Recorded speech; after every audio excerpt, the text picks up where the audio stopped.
আমার জামাইবাবু প্রতিদিন রাতে একটা অভ্যাস ছিল যে দিদির সঙ্গে ব্যায়াম করা। আমার দিদি প্রতিদিন সেটা করতে পারত না, তাই অভিজ্ঞতা আমাকে রাতে তার স্ত্রীর মতো করে 5 বার ব্যায়াম করালেন। আমি দিদির বিয়েতে অতিথি হিসেবে এসেছিলাম, কিন্তু আমাকেও এই নতুন অভিজ্ঞতার মুখোমুখি হতে হলো। আমার দিদির শারীরিক কারণে কিছুক্ষণ একটানা কাজ করতে কষ্ট হয়। যখন তার বিয়ে হয়েছিল তখন আমাকে বিয়েতে যেতে হয়েছিল। সেই সময় আমি ভুলবশত তার ঘরের ভেতরে গিয়ে দেখি যে অভিজ্ঞতা খুবই হতাশ হয়ে বসেছিলেন। সেই মুহূর্তে আমাকে দেখে ফেলেন এবং আমি যখন বাইরে বেরোতে যাচ্ছিলাম অভিজ্ঞতা আমার পেছনে আসে। তারপর তিনি বলেন, তোমার দিদির শারীরিক কারণে বেশিক্ষণ ব্যায়াম করতে পারে না, কিছুক্ষণের মধ্যে ক্লান্ত হয়ে পড়ে। এখন থেকে তুমি আমার সঙ্গে ব্যায়াম করবে। আমার নাম রিয়া। আমি একজন সুন্দরী 17 বছরের যুবতী মেয়ে এবং আমার দিদির নাম সীমা। সে আমার থেকে 5 বছরের বড়। যখন সে 22 বছর বয়সে পৌঁছেছিল তার বিয়ে হয়ে গেল। আমি তার বিয়েতে তার বাড়িতে এসেছিলাম।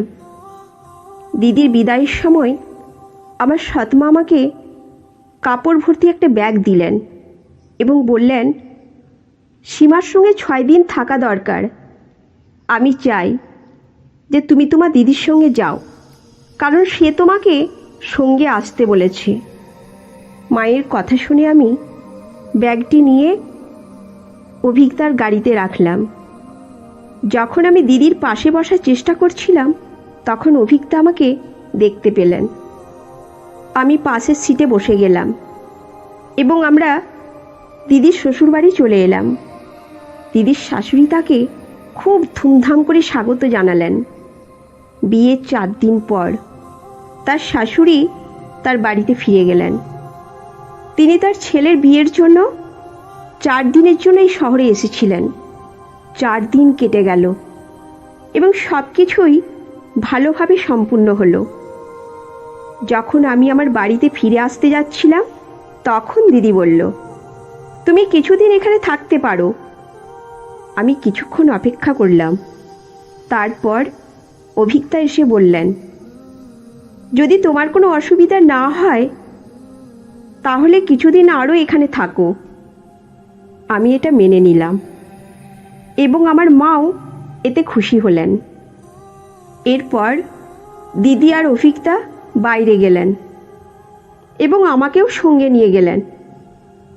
আমি তাদের জুড়ি দেখে খুব আনন্দিত হলাম। অভিজ্ঞতার শরীর সাধারণ ছিল এবং দিদি ভারী ছিলেন। রাতে দিদি আমাকে খাবারের প্যাকেট দিলেন, কিন্তু আমার খিদে লাগেনি। আমি সেটা রান্নাঘরে রেখে নিজের ঘরে চলে গেলাম।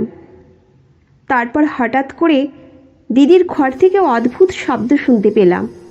আমার কৌতূহল জাগলো এবং আমি সেখানে গিয়ে উঁকি দিলাম। দেখি অভিজ্ঞতা দিদির পাশে বসে আছেন, কিন্তু দিদি গভীর ঘুমে ছিলেন। মনে হলো অভিজ্ঞতা চিন্তিত মনে বসেছিলেন। তাদের দেখে আমার মনে একটু খারাপ লাগলো, কারণ হয়তো অভিজ্ঞতা দিদির কাছ থেকে সব কিছু পাচ্ছেন না যা তিনি চাইছিলেন। পরের দিন রাতে আমি আবার তাদের দেখলাম।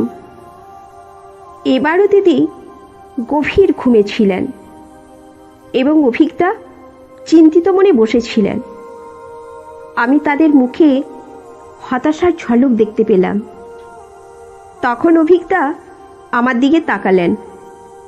আমি লজ্জিত বোধ করছিলাম যে আমি তাদের দেখেছি।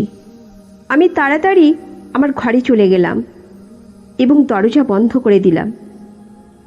পরদিন সকালে যখন আমি ঘর থেকে বেরোলাম দিদি আমাকে থামালেন। তিনি আমাকে বললেন যে আমাকে 1 সপ্তাহের জন্য বাড়ি ফিরতেই হবে, কারণ আমার পরীক্ষা আসছে। আমি পরীক্ষার কথা বললাম এবং দিদি আমাকে আর বাধা দিতে পারলেন না। বাড়ি ফিরে আমি আমার পড়াশোনায় মন দিলাম।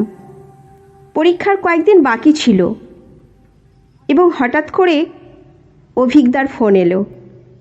তিনি আমাকে তাদের বাড়িতে যেতে বললেন। অভিজ্ঞতা বললেন, দিদির খুব মন খারাপ করে আছে এবং সে বারবার তোমাকে ডাকে। আমি তার কথা শুনে দিদির বাড়িতে চলে গেলাম, কারণ আমি দিদিকে খুব ভালোবাসতাম। যখন আমি তাদের বাড়িতে গেলাম, সেখানে সব কিছু খুব শান্ত ছিল।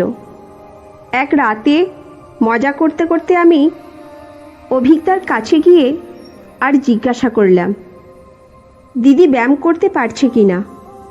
ভাবছিলাম দিদি একটু রাগ করবে আর পরিবেশ হালকা হবে, কিন্তু তার বদলে দিদি আমার দিকে খারাপ চোখে দেখলেন এবং রান্নাঘরে চলে গেলেন। কিছুক্ষণ পর আমি দেখি যে অভিজ্ঞতা বাইরে বসে আছেন। আমি তার পাশে গিয়ে জিজ্ঞাসা করলাম, সব ঠিক আছে তো অভিজ্ঞতা? তিনি কোনো উত্তর দিলেন না এবং আমার হাত ধরে আমাকে তার ঘরে নিয়ে গেলেন। তিনি কিছু দেখানোর চেষ্টা করলেন, কিন্তু আমি বুঝতে পারলাম না। পরদিন আমি স্নান করতে গেলাম, তখন হঠাৎ নল থেকে পানি আসা বন্ধ হয়ে গেল। আমি দিদিকে ডাকতে লাগলাম, কিন্তু তার মন শুধুই মোবাইলে ছিল। আমি দরজায় নক করলাম এবং যখন দরজা খুললাম, তখন আমি অভিজ্ঞতার মুখোমুখি হলাম। আমার গায়ে পোশাক পুরোপুরি ছিল না। আমি বললাম, অভিজ্ঞতা, পানি আসছে না। তিনি তাড়াতাড়ি একটি বালতি পানি এনে দিলেন। আমি তাড়াতাড়ি স্নান করে বাথরুম থেকে বেরোলাম, কিন্তু দিদিকে কোথাও দেখতে পেলাম না।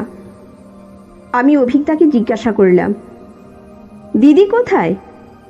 তিনি বললেন, দিদি অফিসের কাজের জন্য বেরিয়ে গেছেন। আমি রাতে এ বিষয়ে কিছু বললাম না। পরের দিন দিদি বাড়ি ফিরে এলো। আমি তাকে জিজ্ঞাসা করলাম, তুমি কেন আগে বলনি যে তুমি ইন্টারভিউ দিতে যাচ্ছ? দিদি বলল, তোমার এখনো সেই বয়স হয়নি যে তোমাকে সব বলবো। এটা আমার বাড়ি, আমি যা চাই তাই করব। তার কথায় আমার খুব রাগ হলো, আর আমি বললাম, তোমার আর চাকরি খুঁজতে হবে না। তোমার আসল দায়িত্ব তোমার বাড়িতে। তুমি অকারণে অন্য কাজ করছো। দিদি আমাকে বলল, তোমার মনে হচ্ছে তুমি আমার চেয়ে আমার স্বামীর বেশি খেয়াল রাখছো। তাহলে তুমি তার খেয়াল রাখো। তার কথায় আমার একটু রাগ হয় এবং তিনি তার ঘরে চলে গেলেন। আমাদের মধ্যে মতবিরোধ চলছিল, আর তখনই অভিজ্ঞতা ঘরে ঢুকলেন। তিনি বললেন, রিয়া, এখন তুমি কি করছো? আমি বললাম, আমার দিদি খুব রেগে আছে। অভিজ্ঞতা আমাকে সান্ত্বনা দিলেন এবং বললেন, তুমি সীমার কথায় মাথা ঘামিও না। এখন তাকে একা ছেড়ে দাও। তোমাকে আমার জন্য এই বাড়িতে থাকতে হবে। অভিজ্ঞতা আমার চোখের জল মুছে দিলেন এবং আমাকে আলিঙ্গন করলেন। তার আলিঙ্গনে আমি কিছুটা শান্তি অনুভব করলাম। এরপর আমি সারা রাত প্রেমের গান শুনতে লাগলাম, আর আমার মোবাইলে সব কাপিলের রিলস আসতে লাগলো। এই রিলগুলো আমার মনকে আরও বেশি প্রভাবিত করতে লাগলো। আমি সারা রাত অভিজ্ঞতার কথা ভাবতে লাগলাম। পরদিন সকালে আমি দেখি দিদি রেগে গিয়ে অফিসের জন্য বেরিয়ে যাচ্ছে। এখন দিদির নতুন চাকরি হয়েছে। দিদি ও অভিজ্ঞতার মধ্যে কিছু মতবিরোধ দেখা দিল। আমি বুঝতে পারলাম তাদের মধ্যে সমস্যা তৈরি হচ্ছে। তাই আমি সিদ্ধান্ত নিলাম যে রাতে আমি তাদের ঘরের দিকে একটু নজর দেব। আমি দেখতে চাইছিলাম তাদের মধ্যে এই চিন্তার কারণ কি? রাতের বেলা আমি তাদের ঘরে গিয়ে দেখি দিদি ও অভিজ্ঞতার মধ্যে কিছু ব্যক্তিগত আলোচনা চলছে। অভিজ্ঞতা সীমাকে নিয়ে ব্যায়াম করাতে চাইছিলেন, কিন্তু সীমা তা পারতেন না। এটাই তাদের সমস্যার কারণ হতে পারে। এই গল্পটি আমাদের শিখিয়েছে যে পারিবারিক সম্পর্কের মধ্যে সততা এবং বোঝাপড়া অত্যন্ত গুরুত্বপূর্ণ। শারীরিক সক্ষমতা এবং সীমাবদ্ধতার প্রতি সহানুভূতি রাখা উচিত এবং একে অপরের প্রতি দায়িত্ব ও সহানুভূতি প্রদর্শন করা প্রয়োজন। পারিবারিক জীবন সুখী রাখতে হলে উচিত সকলের মতামত ও অনুভূতির প্রতি সম্মান দেখানো এবং সকল সদস্যের প্রয়োজন মেটানো চেষ্টা করা। এর পাশাপাশি সমস্যা সমাধানের আলোচনা ও সমঝোতার মাধ্যমে একে অপরকে সমর্থন করা উচিত। তো বন্ধুরা, এই গল্পটি আমাদের কেমন লাগলো অবশ্যই কমেন্ট করে জানাবেন। ভালো লাগলে একটি লাইক করে চ্যানেলটি সাবস্ক্রাইব করে নেবেন। ধন্যবাদ।